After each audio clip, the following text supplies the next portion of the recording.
සටහන දියත් තුනා ජූලි 4 වෙනිදා ගරු ජනාධිපතිතුමාගේ ප්‍රධානත්වයෙන් යම් අවබෝධයක් ඇති මොකද්ද මේ ප්‍රජාශක්ති වැඩසටහන කියලා කියන්නේ.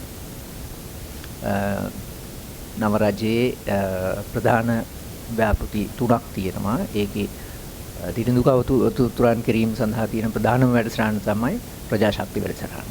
එතකොට මම හිතන්නේ ගම් මට්ටමේ සංවර්ධන වැඩසටහන් සියල්ලක්ම ඉදිරියේදී දියත් වෙන්නේ මේ වැඩසටහන හරහා.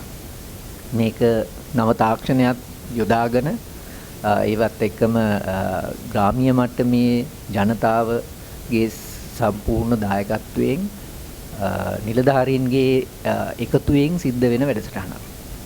ඒ කියන්නේ මේකේ නවීනකරණයක් තියෙනවා. ඒ වගේම ග්‍රාමීය ජනතාව සහ නිලධාරීන්ගේ එකමුතුවක් තියෙනවා. ඒ නිසා මම හිතන්නේ ඔබතුමාලා තමයි මේක නියාමනය කරන්න ඉන්න එහෙම නැත්නම් මේක ක්‍රියාත්මක කරන්න ඉන්න පිරිස. මම හිතන්නේ අපි ප්‍රධානම ફોකස් එක තියෙන්නේ ඔබතුමාලා තුමියන්ලා සඳහා. වැඩසටහන සාර්ථක වෙන්න නම් ඔබතුමාලා තුමියන්ලා මේ වැඩසටහනට සම්පූර්ණයෙන්ම දායකත්වය දක්වන්න ඕන.